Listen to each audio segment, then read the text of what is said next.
नमस्कार, जय हिंद, जय भारत। बच्चों कैसे हैं?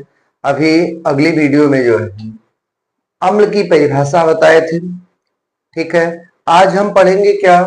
अम्लों के रासायनिक गुणधर्म पढ़ेंगे। क्या पढ़ेंगे? अम्लों के रासायनिक गुणधर्म। किस अम्ल के रासायनिक गुण क्या होते हैं, अपक्रियाओं से पढ़ेंगे। इसमें पहला है कि धातुओं के साथ अपक्रिया।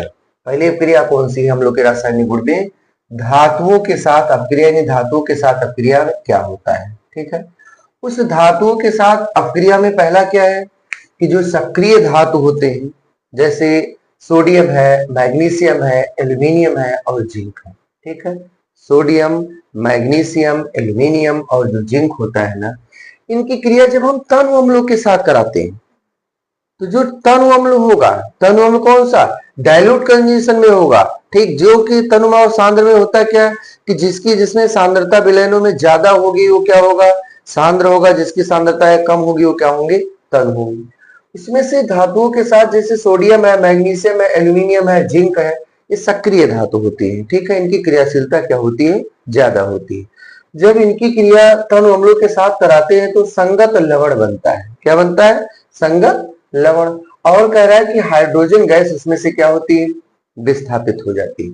इसे रिएक्शन पर हम चलेंगे अगर, तो सोडियम धातु ले लिए, यानी ले लिए, ये क्या है? धातु है। कौन सी धातु है? सोडियम धातु है।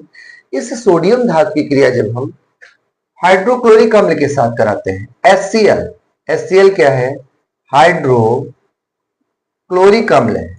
ठीक है, इस हाइड्रोक्लोरिक अम्ल के साथ जब क्रिया हम कराते हैं तो ये पता होगा ना कि अम्ल की परिभाषा तो याद होगी। उस वीडियो में मैंने बताया था ना कि ऐसे यौगिक होंगे जिन यौगिकों को जब हम जलीय विलयन में घोलते हैं तो जलीय विलयन में घोलने पर क्या है कि वही H+ आयन देते हैं उसमें घुलकर, तो उसे हम क्या कहेंगे?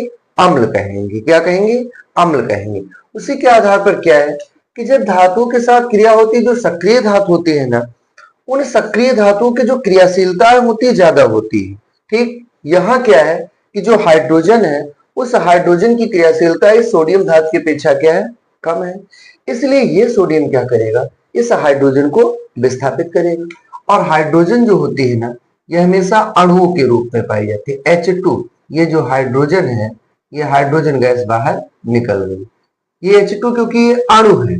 अणु जो होते हैं ना, उनके अंदर ये प्रवृत्तियां होती हैं कि वो आपस में ही तत्वों से, जो आपस के समान तत्व होते हैं ना, उनसे क्या करती है? बॉन्डिंग करके अपने अस्थायित्व को क्या कर लेंगे? प्राप्त कर लेती है। फिर बचा यहाँ क्या? सोडियम है। इस सोडियम के साथ क्रिया करेगा तो NaCl बना। इस NaCl को हम कहते हैं क्या? सोडियम क्लोराइड कहते हैं। क्या कहते हैं? Sodium chloride. ये जो सोडियम क्लोराइड बना ना, ये क्या है? लवण है। क्या है? लवण है। ठीक, इसका मतलब ये हुआ कि जब सोडियम धातु की क्रिया हम हाइड्रोक्लोरिक अम्ल के साथ कराते हैं ना, तो सोडियम क्लोराइड लवण बनता है, उसमें से हाइड्रोजन गैस क्या होती है? मुक्त होती है। इसलिए ये प्रवृत्ति पाई जाती है ना कि जो सक्रियता होती है, जिसकी अधिक जो विद्युत रासायनिक श्रेणी, जो सक्रियता श्रेणी होती है ना, उसमें जो जितना सक्रिय होगा वो क्या करेगा? अपने से कम सक्रिय जो होंगे, उससे कम सक्रिय वाले जो तत्व होंगे उन तत्वों को विस्थापित कर देगा। उसमें क्या है कि सोडियम की सक्रियता जो होती है क्या होती है? ज्यादा होती है। किसके? हाइड्रोजन से। तो ये क्या करेगा? सोडियम हाइड्रोजन को विस्थापित कर देगा और सोडियम क्लोराइड बनेगा। ठीक, और हाइड्रोजन गैस में से क्या होगी? बाहर निकलेगी। बैलेंस चेक करेंगे इसकी कि रिएक्शन संतुलित है क्रिया की नहीं है ना। तो यहाँ एक सोडियम है, यहाँ भी सोडियम एक है, एक क्लोरीन है, एक क्लोरीन है, बराबर है, लेकिन हाइड्रोजन की संख्या यहाँ कितनी है? 2 है। और यहाँ हाइड्रोजन कितना है? 1 है। फिर इसको बैलेंस करने के लिए क्या करेंगे हम? इस HCl को 2 से क्या कर देंगे? गुणा कर देंगे। जब 2 से इस HCl को हम गुणा करेंगे ना, तो हाइड्रोजन की संख्या यहाँ 2 है, हाइड्रोजन की संख्या यहाँ भी कितनी हो गई? 2 हो गई। यहाँ देखेंगे क्लोरीन 2 हो गए, यहाँ क्लोरीन कितना है? 1 है। तो इसको भी 2 से क्या कर देंगे? गुणा कर देंगे। जब इसको 2 से गुणा किए ना, तो यहाँ पर भी क्लोरीन की संख्या 2 हो गई और सोडियम की संख्या कितनी हुई? 2 हुई ना। यहाँ सोडियम अकेला है तो इसको भी 2 से क्या करते हैं? गुणा कर देते हैं। ठीक, ये हमारा पहला अम्लों के साथ रासायनिक अपक्रिया का जो गुणधर्म का रिएक्शन था वो कंप्लीट हो गया। समझ पाए? ऐसे मान लीजिए हम ले ली क्या? Zn ले ली। Zn क्या है? ये जिंक है। क्या है ये? जिंक। ये भी क्या है? धातु है। जब इस जिंक धातु की क्रिया हम मान लीजिए तनु हाइड्रोक्लोरिक अम्ल ना लेकर यहाँ पर सल्फ्यूरिक अम्ल ले लिए, H2SO4 ले ली। ये H2SO4 क्या है? सल्फ्यूरिक अम्ल है। ठीक, कैसा सल्फ्यूरिक अम्ल है? तनु है ना, यानी डाइल्यूट है। ठीक है, अब इस तनु सल्फ्यूरिक अम्ल के साथ जब इसकी क्रिया हम करवाते हैं तो क्रिया करवाने पर होता क्या है कि ये जो फिर है यहाँ कि जो जिंक है, धातु है, इस जिंक धातु की जो क्रियाशीलता होती है ना, इस हाइड्रोजन की अपेक्षा क्या होती है? ज्यादा होती है। तो ये जिंक जब हाइड्रोजन से अधिक क्रियाशील है तो क्या करेगा? ये जिंक हाइड्रोजन को विस्थापित करेगा। तो जब जिंक यहाँ विस्थापित करेगा हाइड्रोजन को तो H2 के रूप में हाइड्रोजन क्या हुई? बाहर निकल गई। यहाँ क्या बचा कि जो Zn है यानी जिंक जो है ये जाके सल्फेट से संयोग कर लिया और बनाएगा क्या? Zinc sulphate. जिंक क्या? सल्फेट। ये जो जिंक सल्फेट बना ये क्या है? लवण है। अब एक क्वेश्चन और दिमाग में उठता होगा, बार बार गूंजता होगा ये चीज ना, कि यहां पर तो सल्फेट था तो H2 लिया गया था, यहां भी सल्फेट है लेकिन Zn ही क्यों लिया गया? है ना, क्योंकि भाई सोचने तो ये चीज ध्यान रखना है ना कि जो हाइड्रोजन होता है उस हाइड्रोजन के बाह्यतम कोश में एक इलेक्ट्रॉन होते, एक धनायन बनाने की प्रवृत्तियां पाई जाती है, जबकि जो जिंक होता है ना उस जिंक के बाह्यतम कोश में जो इलेक्ट्रॉनों की संख्या होती है 2 होती है। इसका मतलब इस जिंक के अंदर 2 धनायन बनाने की प्रवृत्ति पाई जाती है। जब इस जिंक के पास 2 धनात्मक बेस की प्रवृत्तियां होती है, जबकि जो सल्फेट है ना SO4 होता है, इस SO4 के ऊपर जो सल्फेट होगा ना इसके ऊपर 2 ऋणात्मक चिन्ह पाई जाती है। कितने ऋणात्मक चिन्ह? 2 ऋणात्मक। तो जब इनके ऊपर 2 ऋणायन चिन्ह उपस्थित है ना तो भाई इसको यानी ये जो दिया गया है ना इस यौगिक को बनने के लिए ZnSO4 को बनने के लिए जिंक सल्फेट बनाने के लिए क्या है कि यहाँ पर जो इसके ऊपर ऋणात्मकता 2 होती है, इसके धनायन 2 होते हैं, ये दोनों संतुलित हुए मान लीजिए बराबर कि 2 धनायन 2 ऋणायन बराबर कर लिए। तो ये कह दिया गया कि जब इस दोनों को जोड़ा गया ZnSO4 को तो यहाँ Zn और SO4 यानी जिंक सल्फेट बनके तैयार हुआ। ठीक, यानी कोई भी यौगिक कब बनेगा? मुख्य रूप से कि जिसके ऊपर अब भाई अगर धनात्मक बेस उसके ऊपर आ रहा है तो वो धनात्मक यौगिक का धनायन कहलाएगा, अगर इसके ऊपर ऋणात्मक बेस आएगा वो क्या कहलाएगा? ऋणायन यौगिक कहलाएगा। लेकिन जिसके ऊपर कोई बेस नहीं होगा उसको हम कहेंगे कि ये मुख्य रूप से यौगिक उदासीन रूप में चला गया। तो यहाँ पर ये जिंक जो सल्फेट बन गया वो क्या है? लवण है। और इसमें से हाइड्रोजन गैस क्या हुई? मुक्त हुई। बैलेंस चेक करेंगे, एक जिंक यहाँ है, एक जिंक यहाँ है बराबर है, सल्फर एक यहाँ है, सल्फर एक यहाँ है बराबर है, ऑक्सीजन की संख्या 4 है, यहाँ भी ऑक्सीजन 4, हाइड्रोजन की संख्या 2 है, यहाँ भी हाइड्रोजन की संख्या 2। इसका मतलब ये जो दोनों है ये क्या है? संतुलित है, ये दोनों बराबर है। इससे ये कंफर्म हुआ ना कि जो ये अपक्रिया होगी क्या होगी? ये सही होगी। समझ पाए? ऐसे मान लीजिए अगर जिंक की जगह पर हम यहाँ क्या ले लें? मैग्नीशियम ले लें, Mg ले लें। ये मैग्नीशियम क्या है? धातु है। ठीक है, इस मैग्नीशियम की धातु की क्रिया की अगर हम क्रिया करवा दें HCl डाइल्यूट है ना, ये तनु HCl हाइड्रोक्लोरिक अम्ल है। अब इसके साथ जब हम क्रिया कराएंगे ना तो ये मैग्नीशियम क्या करेगा? इसकी क्रियाशीलता ज्यादा होने के कारण से हाइड्रोजन को विस्थापित करेगा। जब इसको विस्थापित करेगा तो यहां पर हम लिखेंगे क्या? मान लीजिए MgCl लिख दिए और H2 हाइड्रोजन गैस को यहाँ मुक्त कर दिए। लेकिन ये सोचना है हमें ना कि जो मैग्नीशियम होता है उस मैग्नीशियम के बाह्यतम कोश में 2 इलेक्ट्रॉन होते हैं। अगर ये अपने दोनों इलेक्ट्रॉनों का त्याग करेगा ना तभी इनके अंदर क्या होगा कि ये अपने अस्थायित्व को प्राप्त कर सकेंगे उन उत्कृष्ट या नोबेल गैसों के अनुसार। इसके लिए क्या करते हैं कि एक क्लोरीन मान लीजिए है और इस क्लोरीन के जो बाह्यतम कोश होता है उस बाह्यतम कोश में इलेक्ट्रॉनों की संख्या 7 होती है, 2 2 4 2 6 और 1 7। तो एक इलेक्ट्रॉन मान लीजिए इस क्लोरीन ने इसका एक धनात्मक बेस वाला जो था वो ले लिया। ठीक, अब जब एक ले लिया तो इसके पास 2 2 4 2 6 2 8 इसकी बैलेंस पूर्ण हो गई। लेकिन इस मैग्नीशियम के पास एक धनात्मक बेस बचा हुआ है ना। लेकिन मैग्नीशियम क्या करेगा? क्योंकि भाई जानते हैं ना कि जो मैग्नीशियम का हम इलेक्ट्रॉनिक विन्यास करेंगे 12 होता है इसका परमाणु क्रमांक, 1s2 लिखते हैं, 2s2 लिखते हैं और फिर 2p क्या 6 लिखते हैं, 6 4 10 और 3s2 लिखते हैं। यानी यहाँ इसके पास 2 है, यहाँ 6 2 8 है, यहाँ कितने 2 है। तो जब इसके बाह्यतम कोश में 2 इलेक्ट्रॉन है, जब दोनों का ये त्याग करेगा, कौन? मैग्नीशियम। मान लीजिए दोनों इलेक्ट्रॉनों का जब त्याग कर देगा तो त्याग करने पर क्या होगा? यहाँ पर 8 और 2 10, यानी जो 10 नियान का परमाणु क्रमांक होता है ना उस नियान के अनुसार ये अपने स्थायित्व को क्या कर लेगा? प्राप्त कर लेगा। ठीक, अब ये क्या हुआ कि इस क्लोरीन ने एक इलेक्ट्रॉन मैग्नीशियम से लिया जब एक लिया तो इसके पास दो, दो चार, दो छह, छह दो आठ पूरे हो गए। दूसरा क्लोरीन परमाणु है, इसके कहने पर यानी क्लोरीन परमाणु अगर और यहाँ पर आएगा Cl, 1 2 3 4 5 6 6 और एक साथ, तो इस क्लोरीन परमाणु से भी क्या करेगा, एक इलेक्ट्रॉन उधार ले लेगी, मतलब क्लोरीन ले लेगी इस मैग्नीशियम से। तो दोनों इलेक्ट्रॉन इसके जा चुके हैं। जब दोनों इसने दान दे दिया ना, तो इसका मतलब हुआ कि ये मुख्य रूप से एक यौगिक बनके तैयार हुआ, जिसका नाम होगा क्या, मैग्नीशियम क्लोराइड। यानी यहाँ पर MgCl ना लिखकर हम लोग क्या लिखेंगे, MgCl2 लिखेंगे। क्या लिखेंगे, MgCl2। MgCl2 को हम क्या कहेंगे, मैग्नीशियम क्लोराइड कहेंगे। क्या कहेंगे, मैग्नीशियम क्लोराइड। इसका नाम होगा MgCl2 का क्या, मैग्नीशियम क्लोराइड। जो कि मैग्नीशियम क्लोराइड है ना, ये क्या है, एक लवण है ना। जबकि H2 क्या है, ये हाइड्रोजन है। इसमें से हाइड्रोजन क्या हुई, बाहर निकल गई। समझ पाए ना। बैलेंसी चेक कर लेंगे भाई, एक मैग्नीशियम यहाँ भी, एक मैग्नीशियम है, लेकिन क्लोरीन की संख्या यहाँ पर 2 है। इस HCl को हम 2 से क्या कर देंगे, गुणा कर देंगे। 2 हाइड्रोजन यहाँ है, 2 यहाँ, दोनों बैलेंसी क्या है, बराबर है। ऐसे मान लीजिए हम Zn ले लिए, इस जिंक की क्रिया हम करवा दिए HNO3 के साथ। HNO3 क्या है, इसको कहते हैं हम नाइट्रिक अम्ल कहते हैं। क्या कहते हैं, नाइट्रिक अम्ल कहते हैं। ये क्या है, अम्ल ही तो है ना। और वो भी अम्ल कैसा है, डाइल्यूट है, यानी तनु है ना। ये तनु अम्ल हो गया।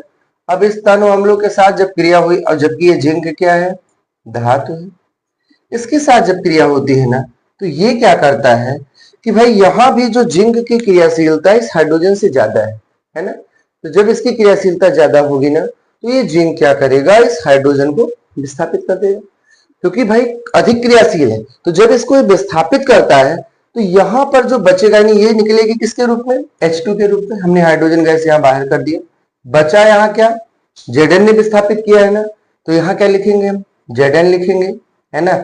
और लिख लिया हम NO3 लिख लिए।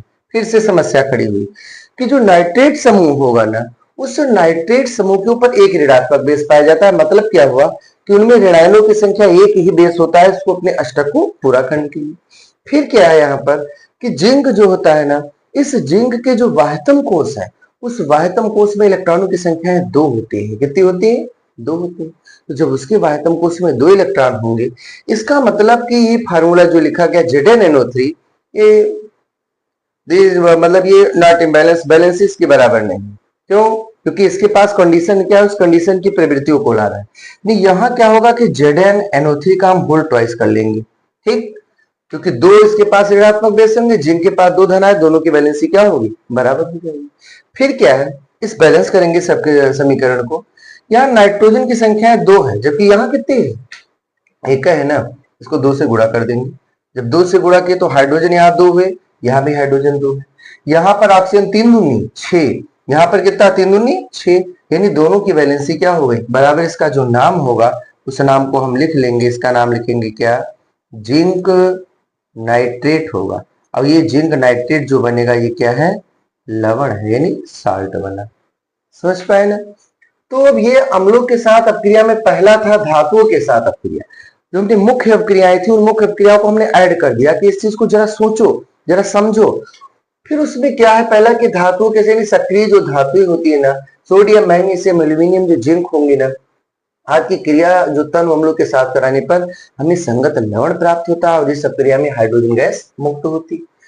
ये एक पंथ 2 काज करवा रहा है, इसमें तो हम लिखेंगे ही ना। ये यहाँ पर भी ऐसे पूछा जा सकता है, ध्यान दो यहाँ बच्चा, कि जब सोडियम धातु की क्रिया हाइड्रोक्लोरिक अम्ल के साथ कराते हैं, क्या होता है जब सोडियम धातु की क्रिया हाइड्रोक्लोरिक अम्ल के साथ कराते हैं, तो बनेगा क्या, सोडियम क्लोराइड बनेगा और जल मतलब हाइड्रोजन गैस बाहर निकलेगी। याद रखेंगे हम। या कैसे प्राप्त करेंगे जिंक से जिंक सल्फेट, ये भी महत्वपूर्ण है। कैसे प्राप्त करेंगे मैग्नीशियम धातु से मैग्नीशियम क्लोराइड, कैसे प्राप्त करेंगे जिंक से जिंक नाइट्रेट, ठीक। तो इसके आधार पर क्या है कि ये जो अपक्रियाएं हैं, ये बहुत ही महत्वपूर्ण है। समझ पाए ना, किसके लिए है महत्वपूर्ण, ये धातु के अम्लों के साथ है। किसके साथ है, धातु के अम्लों के साथ।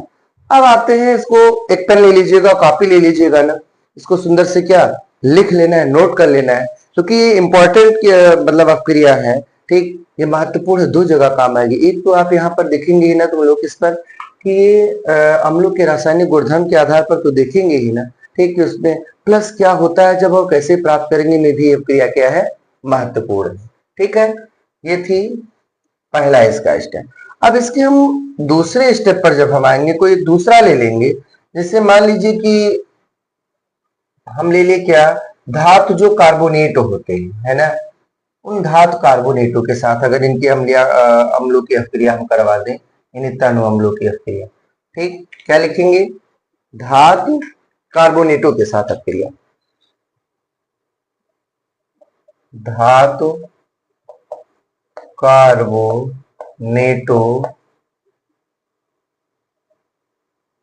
तथा हाइड्रोजन कार्बोनेटों के साथ अभिक्रिया, ठीक, यानी धातु कार्बोनेटों और क्या, हाइड्रोजन कार्बोनेटों के साथ अभिक्रिया। अब इसमें से हमें यह ध्यान देना है कि धातु कार्बोनेट जैसे सोडियम कार्बोनेट होगा, है ना, और फिर मैग्नीशियम कार्बोनेट होगा, उसकी अभिक्रिया अगर हम करवा दें किसी के साथ, जो अम्ल होंगे ना, तनु अम्ल होंगे, डाइल्यूट अम्ल, उन अम्लों के साथ, इसमें होगा क्या, धातु कार्बोनेटों तथा हाइड्रोजन कार्बोनेटों के साथ अभिक्रिया। तो इसकी थ्योरी 2 लाइन लिख लेंगे, उसे इसका मतलब नहीं, लेकिन हम समझा दे रहे हैं या इसे हम बता दे रहे हैं, इसको लिख लेना कि जब धातु कार्बोनेटों या धातु हाइड्रोजन कार्बोनेटों के साथ तनु अम्लों की अभिक्रिया कराई जाती है, तो अभिक्रिया में लवण जल बनता है और कार्बन डाइऑक्साइड गैस मुक्त होती है। यानी याद रखना है क्या कि जब हम तनु अम्लों की क्रिया धातु कार्बोनेटों या हाइड्रोजन कार्बोनेटों के साथ कराते हैं, तो उस अभिक्रिया में क्या होता है, लवण बनता है, जल बनता है, और अभिक्रिया में कार्बन डाइऑक्साइड गैस जो होती है क्या होती है, मुक्त होती है। जैसे मान लीजिए सोडियम कार्बोनेट हमने ले लिया, Na2CO3, इसको हम क्या कहेंगे, सोडियम कार्बोनेट।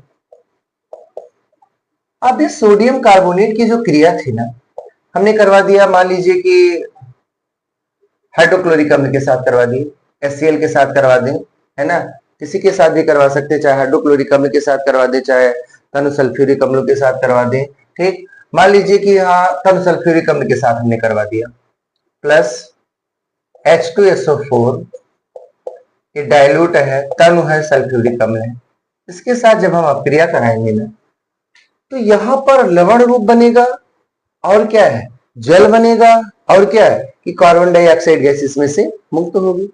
भाई यहां जब लवणीय रूप क्या होगा कि इस सोडियम की क्रियाशीलता ज्यादा है, ये सोडियम क्या करेगा, इस सल्फ्यूरिक अम्ल के हाइड्रोजन परमाणु को विस्थापित करेगा।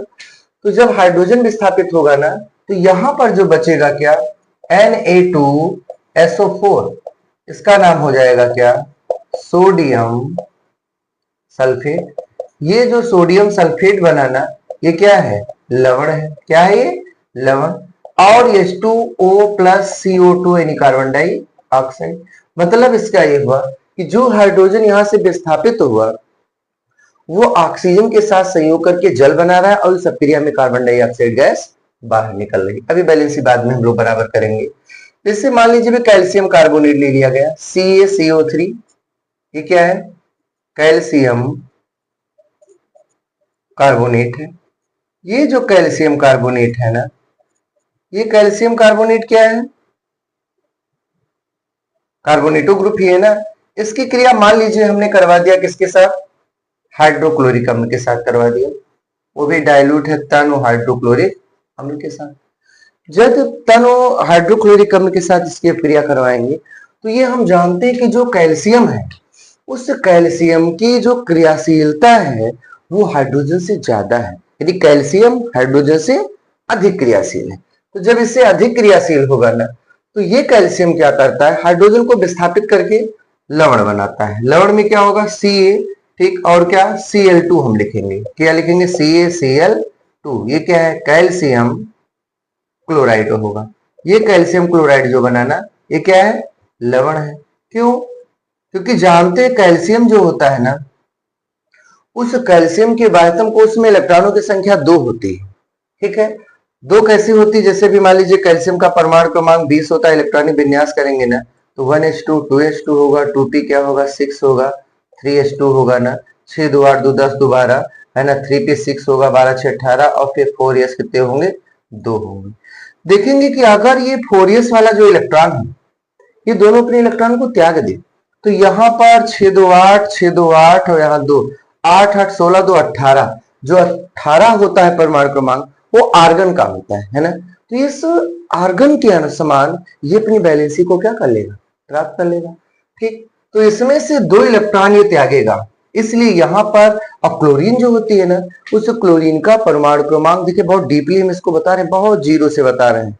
ठीक है, कि जिससे कि ये वीडियो के द्वारा जल्द से जल्द तुरंत समझ में आ जाए, है ना, कि जो क्लोरीन होती है ना, उस क्लोरीन के बाह्यतम कोश में जो इलेक्ट्रॉनों की संख्या होती है वो कितनी होती है? 7 होती है। अब उसको अपना स्थायित्व प्राप्त करने के लिए 1 इलेक्ट्रॉन चाहिए। ये कैल्शियम क्या करता है कि 1 इलेक्ट्रॉन उसको दे देता है। किसको? उस क्लोरीन को। जैसे कि यहाँ पर देख लो कि ये कैल्शियम है, इसके पास 2, तो 1 क्लोरीन अगर यहाँ जोड़े तो 1 2 3 4 5 6 और 1 7, 1 इलेक्ट्रॉन इसने दिया इसको, तो इसकी वैलेंसी देखेंगे 2 2 4 2 6 2 8, ये अपने स्थायित्व को प्राप्त कर ली।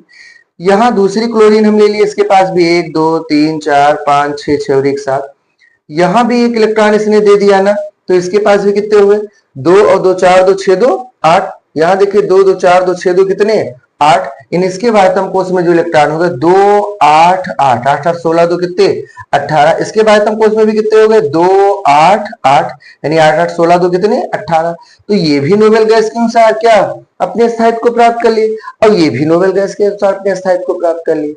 तो इसका मतलब क्या हुआ कि इनकी जो बैलेंसी यहाँ पर देखेंगे कैल्शियम क्लोराइड बना है ना, ये कैल्शियम क्लोराइड हमारा क्या है? सही बना हुआ है। ठीक, आया समझ में ना? इसकी बैलेंसिया भी क्या है? बराबर है, और जो यौगिक बन रहा है वो यौगिक क्या है? सही है। फिर क्या है कि इसमें से लवण तो बन गया और इसमें से जल बाहर निकल रहा है, और कार्बन डाइऑक्साइड गैस भी बाहर इसमें से निकल रही है। ठीक, बैलेंसी चक्कर डालेंगे अब इसकी। यहाँ पर क्लोरीन की संख्या 2 है, जबकि यहाँ क्लोरीन कितना है? 1 ही है ना। इसको 2 से क्या कर देंगे? गुणा कर देंगे। 2 क्लोरीन यहाँ हो गई, 2 क्लोरीन यहाँ, कैल्शियम 1 यहाँ है, कैल्शियम 1 यहाँ, कार्बन 1 है यहाँ भी कार्बन 1 है, ऑक्सीजन 2 1 3 है, यहाँ ऑक्सीजन 3 है। ठीक है, दोनों वैलेंसिया इसकी क्या है? बराबर है। ये और कैसे पूछ सकता है? ऐसे पूछेगा क्या होता है जब कैल्शियम कार्बोनेट की क्रिया तनु हाइड्रोक्लोरिक अम्ल के साथ कराते हैं। जब ऐसा पूछेगा तो वहां पर हमें थ्योरी नहीं लिखनी, वहां सीधे रिएक्शन बना देना है। क्या? CaCO3 plus HCl gives out CaCl2 plus H2O plus CO2। ठीक है, दैट्स सॉल्व। यानी ये रिएक्शन हमारा क्या? सॉल्व हो गया। अब ऐसे यहाँ पर है हाइड्रोजन कार्बोनेट, इसको सामान्यतः हम लोग बाइकार्बोनेट भी कहते हैं। जैसे इसका फार्मूला होता है क्या? NaHCO3, इसको कहेंगे क्या? सोडियम बाइकार्बोनेट कहेंगे, सोडियम बाइकार्बोनेट। ठीक, ये सोडियम बाइकार्बोनेट जो है ना, इसकी क्रिया हम करवा दिए, किसके साथ करवा दें? मान लीजिए नाइट्रिक अम्ल ले लिए, नाइट्रिक अम्ल का फार्मूला था HNO3, ये क्या है? नाइट्रिक अम्ल है। ठीक, इस नाइट्रिक अम्ल के साथ जब क्रिया करवाए, वो भी किस रूप में है? तनु रूप में, डायल्यूट है। नाइट्रिक अम्ल के साथ जब क्रिया कराएंगे, फिर वो एक चीज याद हो गया होगा ना कि सोडियम की क्रियाशीलता ज्यादा है, तो ये सोडियम क्या करेगा? हाइड्रोजन को विस्थापित करेगा। जब इसके साथ विस्थापित यहाँ करेगा ना, तो यहाँ बन जाएगा NO3, इसका नाम क्या होगा? सोडियम नाइट्रेट नाम होगा। क्या नाम होगा? सोडियम नाइट्रेट नाम होगा। अब सोडियम नाइट्रेट तो बन गया, इसमें से भी जल और क्या? कार्बन डाइऑक्साइड जो होगी ना, वो बाहर निकल जाएगी। जल निकलेगा और क्या? कार्बन डाइऑक्साइड निकलेगी। ठीक, बैलेंस इसका देखेंगे हम। यहाँ पर सोडियम की संख्या 1 है, यहाँ भी सोडियम 1 है, बराबर है। लेकिन यहाँ पर हाइड्रोजन 1 1 2 है, यहाँ भी हाइड्रोजन 2 है, बराबर है। यहाँ कार्बन 1 है, यहाँ पर भी कार्बन की संख्या 1 है, दोनों क्या है? बराबर है। ऑक्सीजन है 2 1 3 3 और 3 6, यहाँ ऑक्सीजन कितने हैं? 3 और 3 6, यानी दोनों बैलेंस हमारी क्या है? बराबर है। तो ये हुआ क्या? धातु कार्बोनेटों और क्या? हाइड्रोजन कार्बोनेटों के साथ अपक्रिया होगी। समझ पाए? आगे समझ में ना, इसको नोट कर लीजिएगा। फिर एक और है अपक्रिया इसी के साथ हम बता दे रहे हैं कि अगर कोई अम्ल और क्षारकों के साथ अपक्रिया कराई जाए, इसकी अम्ल और क्या क्षारकों के साथ, क्षारक होगा या क्षार कह लेंगे हम उसको, है ना, तो उसके साथ जब अपक्रिया कराते हैं ना तो लवण और जल बनता है। इस अपक्रिया के तहत हम लोग उदासीनीकरण अपक्रिया को भी समझ सकते हैं। समझ पाए ना? यानी किसकी क्रिया करवाना है? अम्ल के रासायनिक गुण में हमें क्या, अम्लों की किसके, क्षारकों के साथ अपक्रिया, ऐसे लिख लेंगे, अम्लों की क्षारकों के साथ अपक्रिया, अम्लों की क्षारकों के साथ अपक्रिया। जब क्षारकों के साथ इसकी अपक्रिया कह रहा है ना तो हम अम्ल लेंगे, उस अम्ल की क्रिया को क्षार से करवा देंगे, है ना। जैसे अम्ल ले लिया तो अम्ल में क्या है, HCl ले लिया, HCl क्या होगा, हाइड्रोक्लोरिक अम्ल होगा। यहां पर NaOH ले लिया गया, NaOH का नाम होगा क्या, NaOH को हम कहेंगे सोडियम हाइड्रोक्साइड, हाइड्रोक्साइड होगा। ये सोडियम हाइड्रोक्साइड क्या है, क्षारक है या क्षार भी। इसकी क्रिया जब हम करवाते हैं, मान लीजिए कि एक छोटी सी कंडीशन से हम समझेंगे, इसको हम लोग नहीं समझ पा रहे हैं कि अम्ल क्षार कैसे क्रिया करेगा। ये हम जानते हैं ना कि अगर HCl को हम वियोजित करवाएंगे, तोड़ेंगे तो H प्लस में टूटता है, प्लस Cl किस में टूटता है, माइनस में। NaOH को अगर हम वियोजित करवाएंगे ना तो ये चीज कन्फर्म है, Na प्लस में टूटेगा और प्लस OH किस में टूटेगा, माइनस में। यानी ये धनायन और ऋणायन में टूटा, इसका दूसरा भाग भी किसी में टूटा, धनायन और ऋणायन में टूटा। अब क्या है, एक थोड़ा सा सिंपली रूप में हम समझ लेते हैं ना कि ये दो व्यक्ति थे, एक हाइड्रोजन था और कौन था, क्लोरीन था। इन दोनों में किसी बात के लिए सोच लीजिए कि 1 मिनट के लिए क्या झगड़ा हो गया, दोनों आपस में वियोजित हुए। ये हाइड्रोजन है, ये भाई अलग हुआ, और ये क्लोरीन, ये भी दोनों अलग हो गए, है ना। फिर ऐसे यहाँ एक परिवार और था, सोडियम हाइड्रोक्साइड, इसमें सोडियम और हाइड्रोक्सी समूह दोनों अलग अलग हो गए। मान लीजिए जानते कि किसी देश के लिए किसी धनात्मक चीज को चलाने के लिए ऋणायन की आवश्यकता होती है, तो ये हाइड्रोजन क्या करता है, इस सोडियम हाइड्रोक्साइड वाले जो ऑक्सीजन मतलब हाइड्रोक्सी परमाणु, ये इस हाइड्रोक्सी समूह से संयोजन कर लेता है। जब इसके साथ संयोजन करेगा तो जानते हैं OH और H जब मिलेगा ना तो H और OH मिलने पर क्या बना लेंगे, H2O बनाएंगे, यानी इसको हम क्या कहेंगे, जल कहेंगे। ठीक, इसका धनात्मक बेस जब इसके ऋणात्मक बेस से बनाता है ना तो Na और Cl आपस में मिलते हैं सीधे, तो ये बना Na और Cl बना, यानी इस NaCl को क्या कहेंगे हम, लवण कहेंगे। लवण में होगा इसका नाम क्या, सोडियम क्लोराइड नाम होगा। क्या नाम होगा, सोडियम क्लोराइड। तो ये कंफर्म हुआ ना कि अगर हम हाइड्रोक्लोरिक अम्ल की क्रिया इस सोडियम हाइड्रोक्साइड जो क्षारक है ना, इस क्षारक के साथ जब हम कराएंगे तो कराने पर हमें लवण प्राप्त होता है और इसमें से जल क्या होते हैं, मुक्त होते हैं। ठीक, ये ध्यान देना है कि जब जल, इस सब क्रिया को क्यों है कि एक पंथ एक तीर से दो निशाने हम कर लेंगे कि अगर आया उदासीनीकरण क्रिया क्या है तो सीधे सीधे कहेंगे कि जब किसी अम्ल की क्रिया किसी क्षार या क्षारक के साथ कराते हैं तो कराने पर लवण और जल बनता है। ठीक, इसी अपक्रिया को हम क्या, उदासीनीकरण अपक्रिया कहते हैं, न्यूट्रलाइजेशन की अपक्रिया रिएक्शंस होता है। इसमें इस लवण के ऊपर कोई भी आवेश इस वक्त उपस्थित नहीं है। अगर इनको हम वियोजित करेंगे ना तो ये यानी प्लस में टूटता है और Cl किस में टूटता है, माइनस में टूटता है। समझ पाए? तो ये था अम्लों के क्षारकों के साथ अपक्रिया। ठीक मेरे प्रिय बच्चों, ठीक है, इस चीज को समझना है ना, अम्लों के रासायनिक गुणों को। और इसको एक कॉपी ले लीजिएगा, एक पेन ले लीजिएगा और उस कॉपी और पेन लेने के बाद इसको लिख लीजिएगा। एक चीज है, जितना रिवीजन करेंगे ना, ठीक, क्योंकि कहते हैं ना कि सुबह से शाम जितना कार्य करते हैं केमिस्ट्री होती है, लेकिन अगर सुबह से शाम तक कोई भी कार्य हम एक दिन करना बंद कर देना, एक हफ्तों, तो वो चीजों को हम भूलने लगते हैं। ठीक, तो रिएक्शन डिपेंड इन रिवीजन, उससे रिवीजन पर डिपेंड होता है कि जितना रिवीजन करेंगे वो रिएक्शन हमारा आसान होता चला जाएगा, बहुत जल्द उसको हम समझ लेंगे। इस पार्ट को हम किसी भी कीमत पर रट नहीं सकते। ठीक, तो एक ही चीज है अपने आप से समझना कि इस चीज को समझे क्या होता है, कैसे बनेगा, क्या क्या चीज उसमें से निकलती है। समझ पाए?